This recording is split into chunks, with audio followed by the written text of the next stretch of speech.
저희가 계속해서 광야에서 하나님을 따라 인도함을 받는 이스라엘의 삶을 보고 있는데요. 오늘도 연속되는 내용이기 때문에 7장의 내용을 다시 한번 상기해 보고 8장의 내용으로 넘어갔으면 좋겠습니다. 지난 시간 말씀 어떤 것이었는지 같이 한번 되짚어 보죠. 하나님은 이스라엘을 애굽에서 건져내신 다음에 곧바로 가나안으로 데리고 가지 않으셨습니다. 그들로 하여금 하나님 중심의 삶을 살으라고 가르치고 명령해 주셨어요. 하나님을 신뢰하며 순종해라. 광야를 보지 말고 나를 봐라. 그것을 먼저 추구하면 먹을 것, 마실 것, 쓸 것을 공급해 주시겠다고 약속하셨습니다. 그렇죠? 여러분, 근데 광야에서 그런 약속을 하시는 것은 인간적으로 볼 땐 쉬운 일은 아니에요. 광야에서 먹을 것, 마실 것, 쓸 것 내가 공급해 주겠다. 어디서 얻습니까? 눈에 보이는 건 흙밖에 없는데 그 3밀리언이나 되는 북테크사스 모든 그 인구수를 합친 그 민족을 어떻게 먹이시고 어떻게 마시우겠어요? 그러나 하나님은 그래서 광야를 선택하셨다고요. 그들로 하여금 먼저 하나님 중심의 삶을 추구하고 순종하면 바랄 수 없는 중에서도 얻게 되고 놀라게 되는 거죠. 그러면 광야에서도 공급해 주신 하나님이 가나안에서 못 하시겠냐? 어딜 가든지 못 하시겠냐요. 사막에서도 먹이시고 입혀주신 하나님이 도시에서는 못 하시겠냐? 집 있고 논밭 있고 이런 좋은 환경 속에서는 더욱더 그렇게 하시지 않겠느냐죠. 그건 저와 여러분에게도 똑같은 메시지입니다. 광야에서도 이 한민족을 먹이시고 입히신 하나님께서 텍사스에서 못 하시겠냐는 거예요. 그러나 먼저 하나님 중심, 하나님의 나라를 추구해라 명령하셨죠. 이 싸움인 거예요. 우리는 이거 주시면 갈게요 자꾸 그렇게 말할 때 있지만 하나님은 우리 마음을 아시죠. 그렇게 해서 따라오는 거면은 믿음으로 따라오는 게 아니라 그것 때문에 오는 거잖아요. 그건 진짜 믿음이 아닙니다. 그래서 먼저 하나님 중심, 먼저 믿음으로 하나님 나라를 추구하면 그분은 반드시 필요한 것을 공급해 주십니다. 마침내 이스라엘 진영 가운데 성막이 세워졌고 모세를 통해서 그 성막의 기구들의 기름을 발라서 구별하게 되는 날에 이스라엘 리더들과 12지파 모두가 예물을 가지고 왔습니다. 근데 이 장면 7장이 참 중요했던 것은 하나님이 시켜서 가져온 게 아니었어요. 성막을 세우는 날에 소 몇 마리, 양 몇 마리 또 이런 것을 가져와라 이런 율법이 있어서 가져온 게 아니고 그것이 세워진 날 자원함으로 왔습니다. 리더들이 먼저 자원했고 12지파가 한꺼번에 오지 않았잖아요. 12일 동안 하루에 한 지파씩 나왔다고요. 그 말은 그냥 한꺼번에 하나님께 나가서 떠밀려서 뭘 하는 게 아니고 각자 자신의 믿음을 신앙을 하나님께 고백하는 거죠. 우리도 자원합니다. 우리도 하나님 중심의 삶을 살아가겠습니다. 이것을 믿습니다 하는 감사의 예물, 찬양의 예물을 그들이 바쳤습니다. 하나님 그것을 기쁘게 받으셨죠. 그리고 와서 이제 오늘 8장에 보면은 레위인에 대한 내용이 또 나와요. 그런 일이 벌어지고 있을 때 레위인들에게는 어떠한 일이 있었는가? 제가 1절부터 한번 돌아가서 보겠습니다. 8장 1절. 여호와께서 또 모세에게 말씀하십니다. 아론 대제사장에게 말해서 이렇게 하도록 해라. 등불을 켤 때 7등잔을 등잔대 앞으로 비추게 해라. 여기서 말하는 등불은 그 성막 안에 있는 금촛대를 의미합니다. 그것을 대제사장에게 비추라고 말씀하셨어요. 그리고 4절에 보면 그 등잔대의 제작을 이렇게 하라고 나오죠. 금으로 만들라고 했습니다. 밑판에서부터 그 마지막 끝에 있는 꽃에 이르기까지 하나씩 만든 다음에 붙이는 게 아니고 금 한 덩어리를 이제 다 녹인 다음에 망치로 쳐서 만들라 그랬어요. 7개의 가지가 나오도록, 또 등잔의 모양이 나오도록 해머링을 해라. 굉장한 시간이 걸리겠죠. 쉽지 않은 일일 거야. 근데 이것을 아론에게, 제사장에게, 또 레위인들에게 맡기신 것입니다. 성막을 생각해 보면 이런 그림을 떠올리면 쉽습니다. 큰 텐트라고 생각하시면 돼요. 근데 덮개가 4중으로 있기 때문에 외부의 빛이 완전히 차단된 텐트입니다. 그러니까 그 안에 들어가면 아무것도 안 보여요. 전기 없던 시절이죠. 랜턴 없던 시절이에요. 배터리 이런 거 없어요. 그러니까 유일하게 그 성막 안을 비출 수 있는 빛은 7 금잔밖에 없습니다. 금촛대 밖에는. 그러니까 이 금촛대가 세워지지 않고 기름이 채워져서 관리 안 되면 그 안에 있는 떡상이나 금양로나 하나님 임재가 있는 언약궤 다 쓸모없게 되는 거예요. 아무것도 안 보이는데 뭘 어떻게 하겠어요. 근데 하나님은 이 중요한 직무를 레위인들에게 또 제사장들에게 맡겨주셨어요. 그 너희들은 힘으로 시간으로 일해라. 하나님을 위해서 섬기도록 부르신 것이죠. 자, 그럼 여기서 퀴즈가 나갑니다. 레위인 몇 가족인가 이거 이제 안 합니다. 다 아시죠? 하나님께서 금촛대를 만들라고 하셨는데 금으로 만들라고 하셨어요. 근데 레위인들은 그러한 중요한 일을 위해서 직업도 못 갖게 하셨고 자기 이름으로 된 땅도 이제 안 주십니다. 재산도 없어요. 근데 그런 사람들이 어디에서 이런 많은 양의 금을 얻어서 금촛대를 만들 수 있었을까요? 퀴즈예요. 금을 어디서 얻었을까요?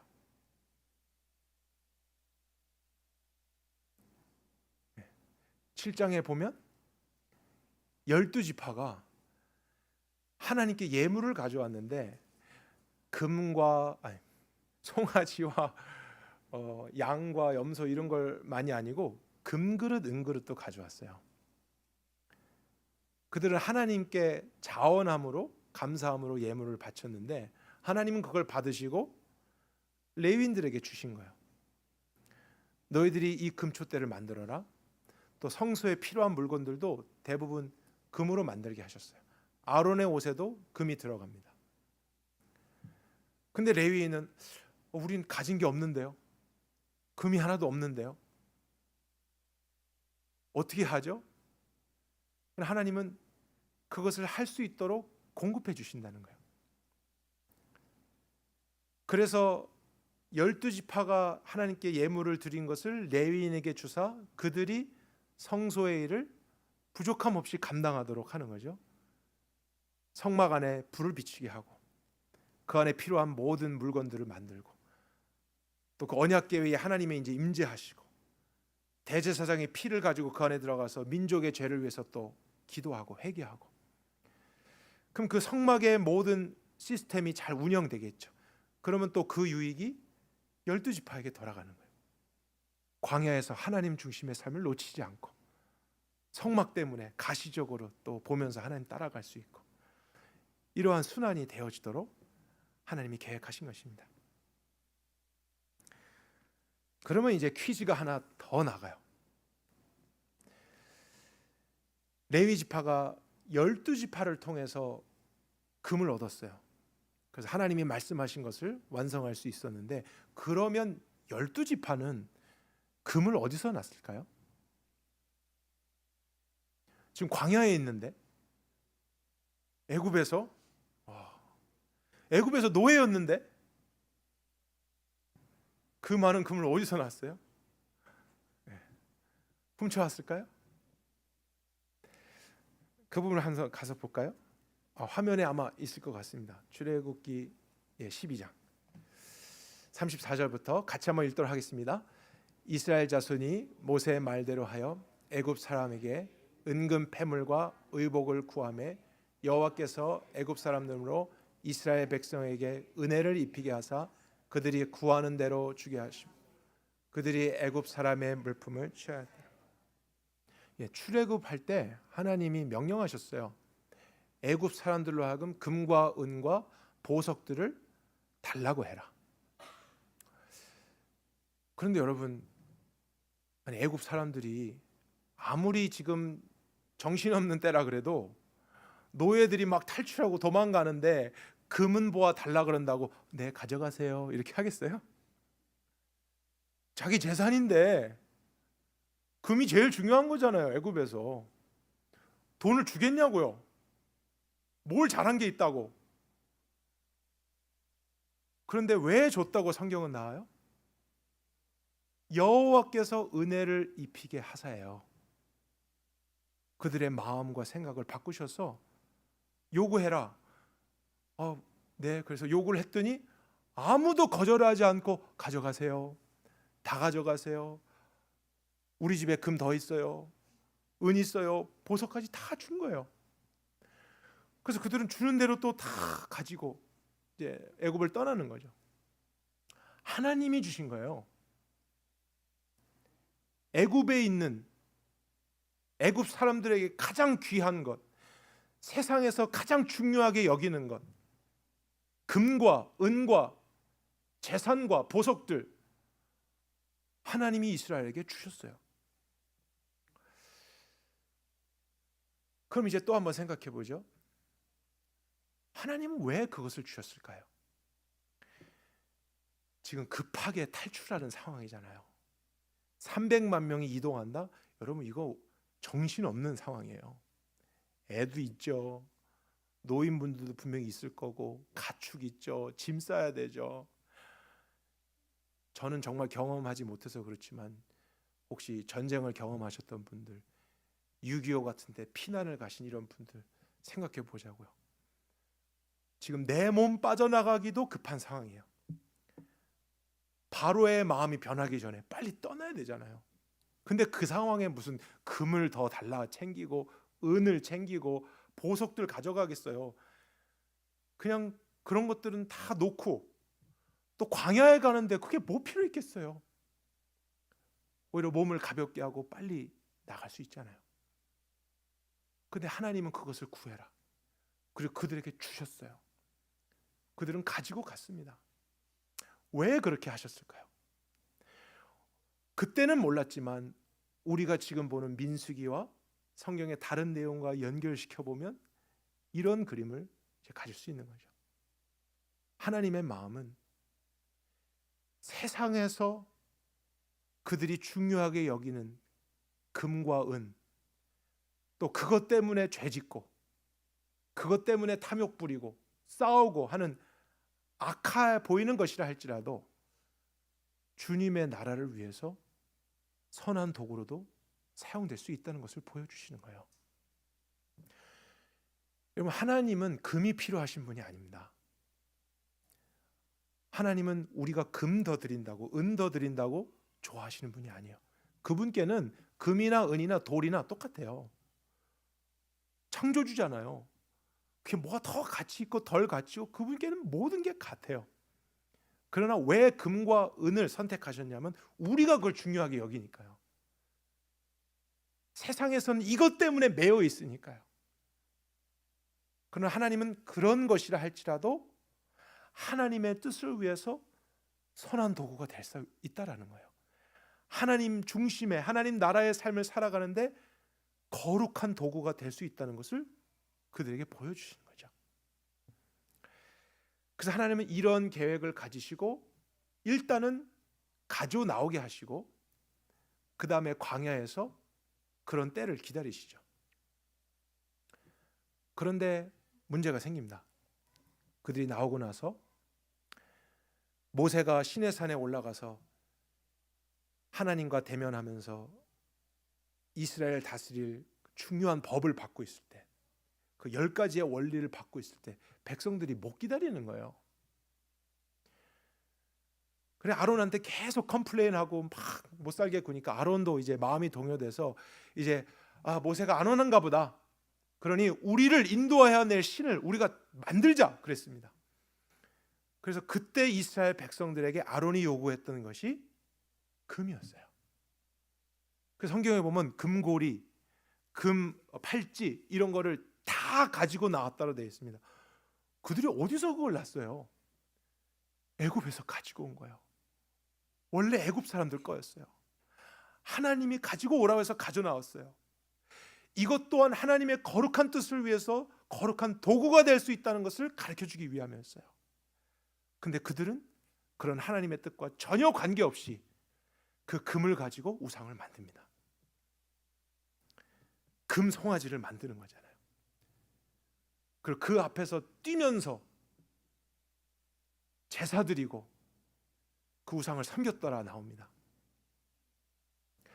우상을 만들 때 왜 금으로 만들었을까 생각해 보면 목적은 하나겠죠. 금으로 만든 그 우상이니까 그들이 숭배하고 제사 드리면 뭘 더 기대할 수 있을까요? 이 우상은 나에게 뭘 더 준다? 금을 더 줄 수 있는 거죠. 건강을 원하는 사람이라면 건강을 주는 어떤 신을 또 만들겠죠. 찾아가겠죠. 그러나 세상이 중요하다 여기는 돈, 물질, 금, 그들의 가치관 속에 여전히 가장 중요한 것, 그것을 주는 신을 만들자. 그분이 우리를 인도하면 우린 계속 금이 넘쳐날걸. 금을 만드신 하나님을 경배하는 게 아니고 금 자체를 더 숭배하는 거예요. 세상을 만드신 창조주 하나님을 따라가는 게 아니고 그분이 만드신 피조물들을 숭배하는 거예요. 같은 금이라고 해도 너무나 다르잖아요. 모든 문제는 우리의 마음에서 시작되는 것입니다. 하나님은 창조주시기 때문에 이 세상에 있는 모든 것을 통해서 영광을 받으실 수 있고 그분의 뜻대로 선하게 사용하십니다. 그분이 만드셨잖아요. 불이든 물이든 금이든 나무든 하나님의 뜻대로 창조의 질서 안에서 사용하면 다 선한 거예요. 다 거룩한 것이 될 수 있는 거예요. 그러나 인간의 탐욕과 죄의 방법으로 그런 것들이 사용되면 아무리 좋아 보이는 금도 우상이 될 수 있는 거잖아요. 하나님에게서 멀어지는 도구가 될 뿐이에요. 우리가 어떤 마음으로 어떠한 목적을 가지고 살아가는 것에 따라서 여러분이 가지고 있는 모든 것들이 거룩한 도구가 될 수도 있고 우상이 될 수도 있다는 사실을 꼭 기억하십시오. 모든 건 하나님이 주셨어요. 나는 그걸 어떻게 사용할 것인가? 이것이 믿음인 거예요. 그것이 하나님의 나라를 추구하는 방법이 되는 거예요. 그러니까 여러분 교회 와서 예배드리고 봉사하는 것만 거룩한 거라고 생각하시면 절대로 안 됩니다. 지난 수주 동안 우리가 말씀을 통해서 확인하는 것이 바로 그런 것이에요. 정한 것, 부정한 것의 기준이 뭐냐예요. 세상에서 직업을 가지고 돈을 버는 일도 거룩한 일이 될 수 있다라는 거예요. 그리고 정말 하나님 중심의 삶을 살아간다면 내가 일을 해서 돈은 버는 것이지만 하나님이 나에게 주셨다라는 마음을 갖게 됩니다. 그게 정상입니다.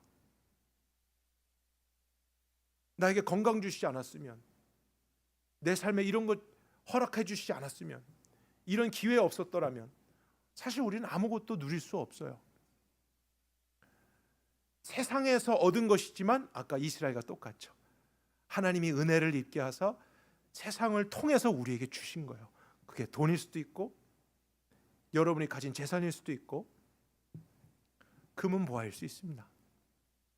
그러나 세상은 그것을 가지고 우상을 만든다고요.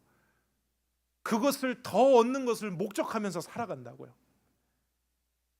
근데 하나님의 나라를 추구하는 것은 그런 것마저도 하나님의 뜻 가운데서 사용할 줄 아는 거예요.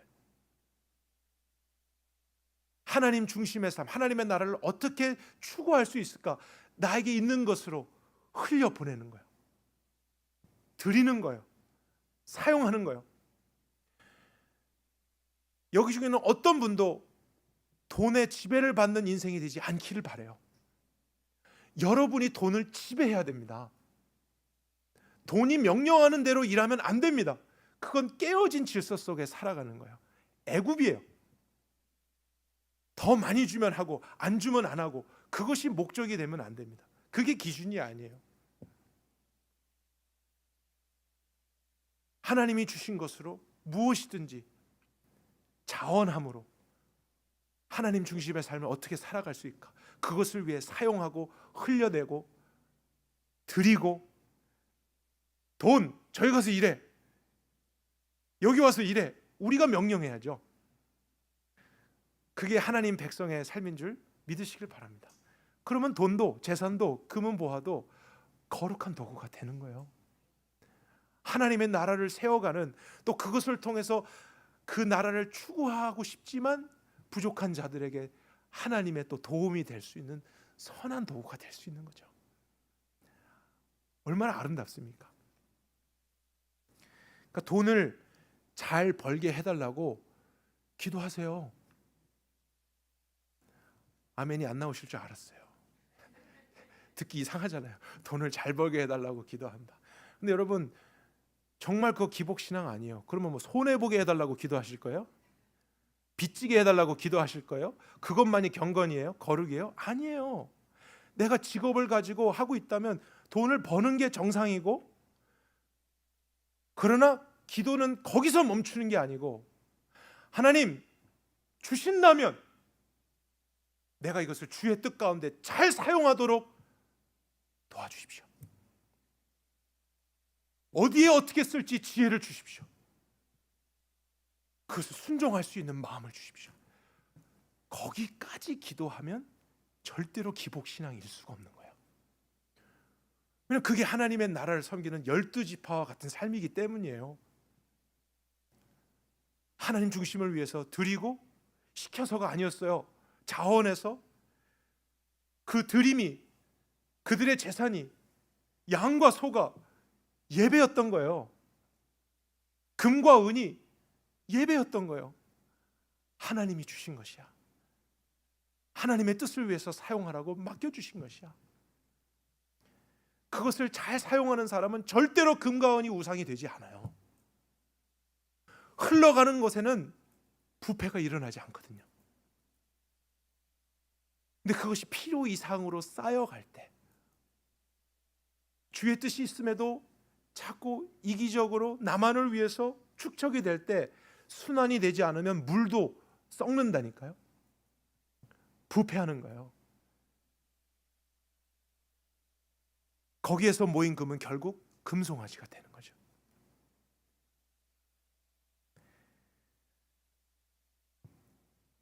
우리의 기도가 거기까지 미칠 수 있기를 바랍니다. 다시 민수기로 돌아가겠습니다.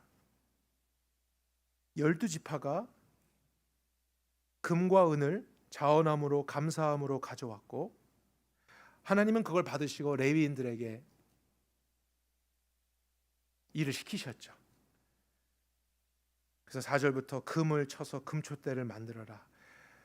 그래서 그 촛대 역할로 인해서 성막의 역할이 지켜지고, 그러므로 12지파에게 영적인 유익이 갈 수 있도록 레위 지파의 몸으로, 재능으로, 기술로 하나님의 나라, 하나님 중심의 삶을 섬기게 하셨어요.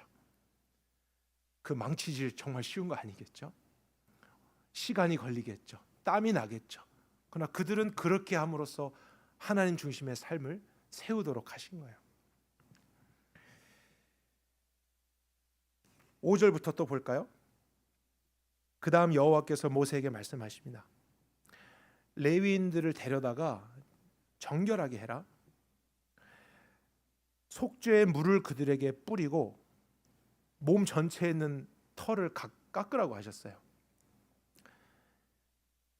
이것을 하나님께 어떤 정결한 의식으로 상징적으로 이제 했던 것으로 우리가 이해가 됩니다. 그리고 제물을 드리게 하셨고, 중요한 내용이 9절부터 나옵니다. 여러분의 눈으로 한번 잘 보셨으면 좋겠어요. 레위인을 회막 앞으로 나오게 하고 이스라엘 12지파 온 회중을 모이게 하십니다. 레위인을 여호와 앞에 나오게 하고 이스라엘 자손이 그들에게 안수를 하게 하세요. 그리고 아론이 이스라엘 자손을 위하여 레위인을 흔들어 바치는 제물로 여호와 앞에 드립니다. 여러분, 성경에서 안수는 누가 누구에게 하죠? 영적으로 권위가 있는 사람이 다른 사람을 위해서 하나님이 주신 권위로 합니다. 그래서 제사장이 또 제사를 드릴 때, 또 짐승에게 자기의 죄를 전가할 때 하나님은 상징적으로 안수하면서 기도하게 하셨습니다. 근데 지금 여기에서 보면 누가 누구에게 안수해서 기도하게 돼요? 레위 지파가 이스라엘에게 하는 게 아니에요. 이스라엘 12지파가 거룩한 일을 하고 있는 레위인들에게 안수하게 하십니다. 여기에서 발견하는 중요한 것은 뭐냐면, 레위인들이 영적으로 더 우월하거나 거룩한 것이 아니라는 거예요. 12지파의 삶도 하나님 보시기엔 거룩한 것이고 역할이 다를 뿐이라는 거예요. 그래서 이번엔 이스라엘이 레위 지파에게 안수해서 기도하라고 명령하셨어요. 그리고 11절에 레위인을 흔들어 바치는 제물로 여호와 앞에 드리라 그랬습니다. 이 흔들어 바친다, 이게 요제라고 또 성경에 많이 나오는데요. 그것은 대개 짐승이나 곡식을 하나님께 드릴 때 드렸던 방식 중에 하나예요. 이렇게 곡식이나 짐승을 흔들어 아래 위로 좌우로 흔들면서 바치는 하나의 방법이었습니다. 근데 여기서는 레위인을 요제로 드리래요. 뭐 이상하지 않으세요?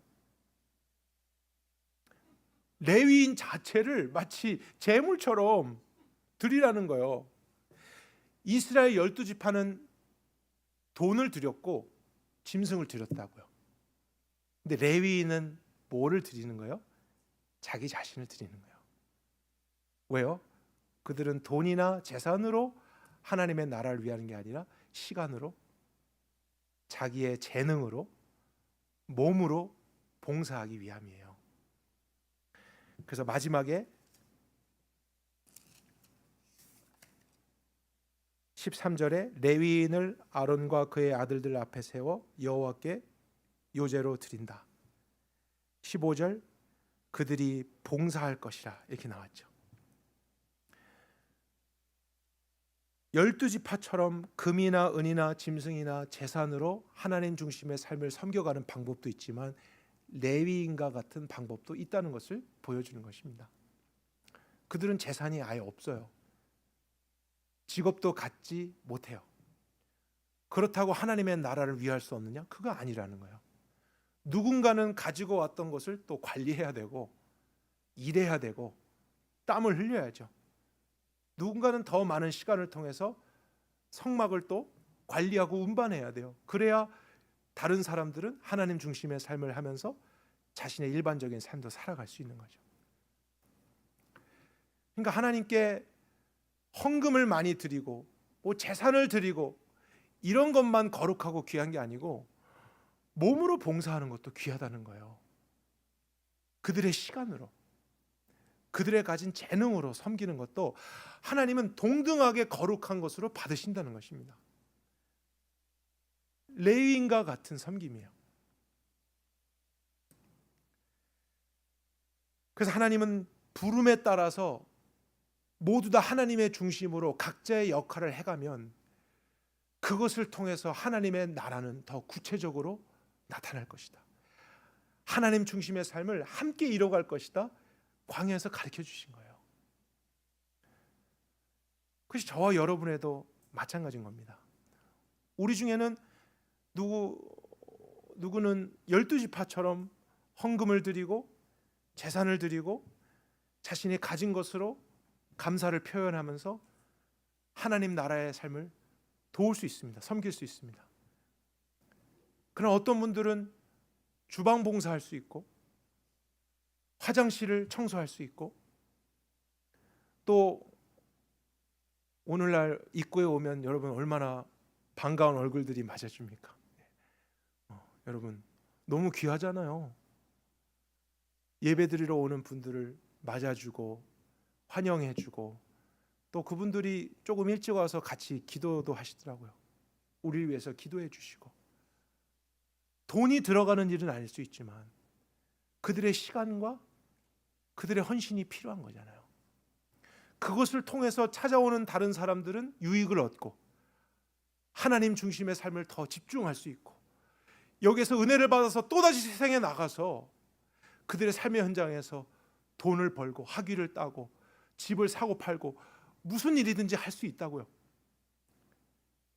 그러나 여기에서 그런 은혜가 경험되지 않으면 우린 나가서 또 마음대로 사는 거죠. 악순환이 될 수 있는 거예요. 그러나 누군가는 레위 지파 같이 섬기고 어떻게 보면 저의 역할 중에서도 제가 직업을 갖지 않고 하나님 말씀을 연구하고 여러분을 생각하며 기도하며 이 말씀을 전하는 것도 저는 그러한 몸으로 드리는 예물과 같을 수 있다 생각합니다. 그러나 이것을 제가 잘 구별하여서 하지 않으면 얼마든지 쉽게 할 수 있습니다. 여러분 모르게. 요즘 얼마나 발달된 시대에 살고 있는데요. 누구 거 베꼈는지도 모르게 제가 만들어 올 수 있어요. 그렇게 명령하면 돼요. AI한테. 전 세계 모든 유명한 설교자들의 설교를 짜집기 해갖고 정말 너무나 엄청난 설교를 딱 만들어 와서 제가 연기하면 되잖아요. 그러나 그 예물을 그 헌신을 하나님이 거룩하게 받으시겠냐고요. 거룩한 일을 하는 것 같지만 하나님은 거룩하지 않다 말씀하시는 거죠. 저는 그러한 헌신으로 몸으로 시간으로 하나님께 드리는 것. 또 여러분 중에는 헌금으로 또 다른 재물로 세상에서 주신 것으로 하나님께 드리고 그래서 주님 안에서 우리는 무엇이든지 하나님의 나라를 섬기며 이뤄가게 되는 것이죠. 아멘이십니까? 우리가 이러한 하나님 나라에 대한 이해가 더 열렸으면 좋겠어요. 그러니까 여러분 교회에서 목회자들에게 성직자라고 표현하는 것은 성경적이지 않아요. 모르고 사용할 때 있지만 이제 아셨으니까 사용하지 마세요. 성직자 없는 거예요. 왜 목사만 성직이에요? 여러분이 직업을 가지고 하는 것도 거룩한 일이라고요. 모든 일이 거룩한 일이 될 수 있는 거잖아요. 하나님 중심으로 살면.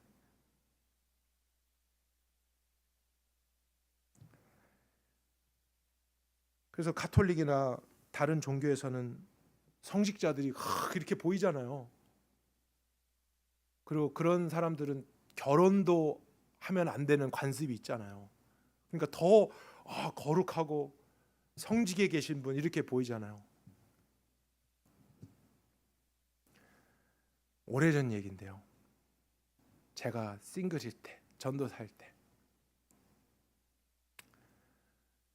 교회 안에 끔찍하고 기괴한 소문이 돌고 있는 것을 듣게 됐어요.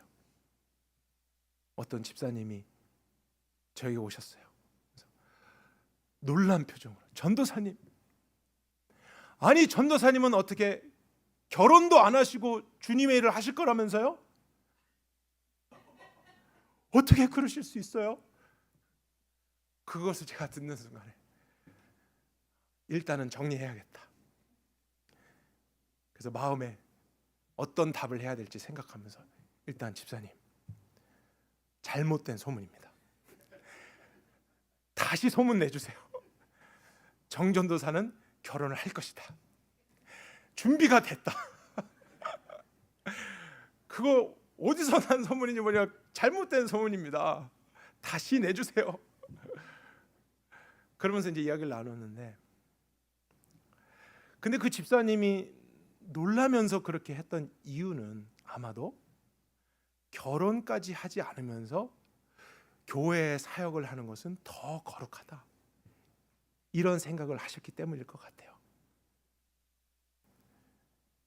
근데 여러분께 묻겠어요. 여러분, 결혼을 안 하면 더 거룩하고 결혼을 하면 덜 거룩한가요? 생각해 보세요. 우리 결혼하신 분들, 혹시 그 결혼 때문에 우리의 삶은 더 거룩해지지 않았습니까? 그런 게 있잖아요. 결혼을 하든 결혼을 안 하든 그건 거룩과 상관없어요.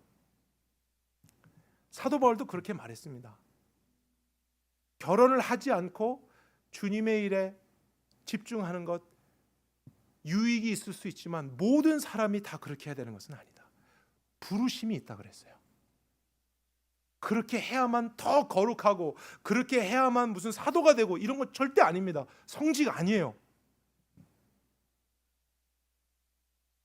그러나 결혼을 하든지 하지 않든지 하나님 중심의 하나님의 나라의 삶을 따라서 살아가려고 하면 모든 것이 거룩이 될 수 있는 거죠. 그러니까 저도 결혼을 해서 가정에서 부부의 관계에 어려움이 왜 없겠어요? 자녀를 양육하는 데 있어서 왜 흔들림이 없겠어요? 유혹이 없겠어요? 재정적인 문제 왜 없겠어요? 모든 육체적인 피로, 여러 가지 도전들 만나지만 저는 하나님의 뜻이 그거라 생각해요. 너도 똑같이 경험해보고 그 자리에 서보고, 그러나 이 진리 가운데서 믿고 행하면서 그것을 전해라. 그래서 이 자리에 한 번 서기까지 여러분이 보이지 않는 곳에서 저도 가정 안에서 믿음의 선한 싸움을 싸워야만 한다고요. 자녀를 양육할 때, 자녀를 향해서 말할 때, 갈등이 있을 때, 재정적으로 어려움을 당할 때, 아플 때, 그때 나도 하나님 중심으로 어떻게 살아야 되나. 목사이기 때문에 쉬운 건 하나도 없습니다. 똑같습니다. 저도 쉬운 길 가고 싶고 감정대로 하고 싶고 인간적으로만 살고 싶은 욕망이 끌어오지만 주님, 하나님 나라를 먼저 추구합니다. 그럴 때 크고 작은 승리들을 경험하며 이 자리에서 이 진리를 말로만이 아니고 저도 삶으로 전할 수 있다면 저는 결혼하는 것 너무 거룩하다 생각해요. 너무 귀한 일이죠. 우리의 관점이 바뀌었으면 좋겠어요. 종교적인 거룩을 추구하지 마십시다. 하나님 나라의 기준의 거룩이에요. 그래서 세상에서 12지파처럼 직업을 가지고 주중에 믿지 않는 사람들과 함께 생활해가는 여러분들, 여러분의 직장과 캠퍼스, 사회 속에서 하나님 중심의 삶을 살아가려고 하고 하나님의 다스림을 받으려고 한다면 정말 여러분이 돈을 버시는 것, 학점을 따는 것, 집을 사고 팔고 하는 모든 것이 거룩하며 선한 것이 됩니다. 그것을 추구하십시오. 그러나 애굽 사람들에게 은혜를 입게 하사 이스라엘에게 금과 은과 보화를 주셨듯이 하나님이 여러분에게 그런 것을 주신 목적이 있다고요. 그 나라를 위해서 사용하라고 주시는 거죠. 그 뜻을 위해서 흘려보내라고 주시는 거죠. 그러한 열망을 가지고 주님이 어느 만큼을 주셨든지 내가 사용할 줄 아는 것이 하나님의 나라를 추구하는 것입니다. 그렇게 여러분들이 하실 수 있길 바라요. 그래서 여러분의 삶에 금송아지가 결코 세워지지 않기를 바랍니다. 더 주님께 많이 드리고 싶고 하나님의 나라를 위해서 더 섬기고 싶어서 돈을 더 벌기를 원하는 그러한 소망이 있으셨으면 좋겠어요. 그러나 주님은 작은 일에도 쓸 줄 아는 사람에게 더 많은 것을 맡겨주십니다.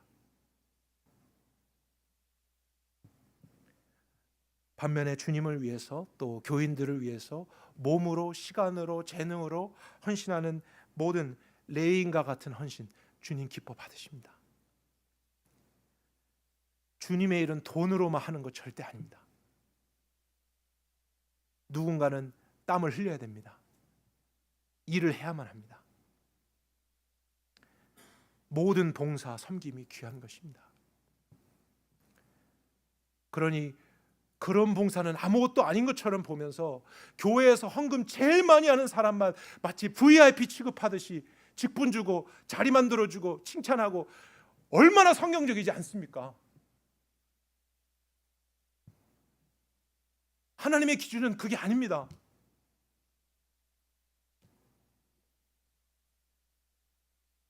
하나님께 재산을 팔아서 다 드렸어도 마음에 죄가 있고 욕심이 있어서 드리는 즉시 심판을 받았던 사람들의 내용이 성경에 있습니다.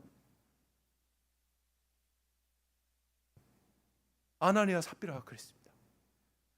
누구보다 많이 드렸지만 하나님은 한 푼도 안 받으셨어요. 오히려 심판하셨어요. 왜냐하면 하나님이 원하시는 것은 돈이 아니기 때문이에요. 액수가 얼마냐가 아니기 때문이에요.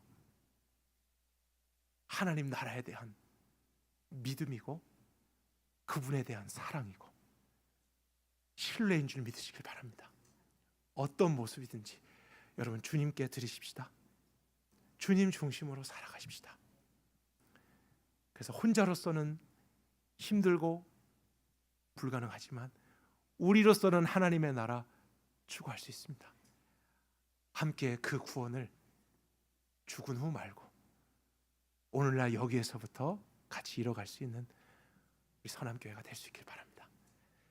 살아계신 주님, 저희가 이 말씀을 생명으로 받습니다.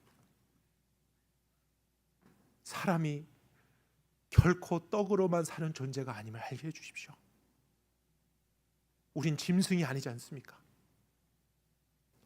하나님의 입에서 나오는 모든 말씀에 그 영적인 원리를 따라서 살아갈 때 그 질서 속에서 우리는 많든지 적든지 잘 되든지 잘 못 되는 것 같든지 만족할 수 있고 평안을 누릴 수 있고 기쁨으로 살아갈 수 있음을 주님이 말씀하셨습니다. 이 진리를 우리가 믿게 하소서. 그리고 누구는 12지파의 모습으로, 누구는 레위인과 같은 모습으로 하나님을 위하며 섬겨갈 때 주님의 위로와 공급하심이 있기를 바랍니다. 하나님의 나라를 먼저 추구하는 저희들이 되게 하여 주옵소서. 지식으로만 말고 우리에게 주신 것을 드림으로써, 그것이 물질이 됐든 시간이 되었든 드림으로써 하나님을 위해 사용함으로써 우리의 인생이 정말 생명의 근원이 메마르지 않는 넘쳐나는 샘이 되어서 나 혼자만 사는 것이 아니라 나로 인해서 주변이 살고 이 마지막 시대에 더 많은 사람이 이 생수의 물을 마시며 아버지께로 돌아올 수 있도록 인도하여 주옵소서. 오늘도 우리의 진영 중심에서 살아계셔서 말씀을 주신 하나님 찬양하고 예배합니다. 사랑합니다. 예수 그리스도의 이름으로 기도했습니다.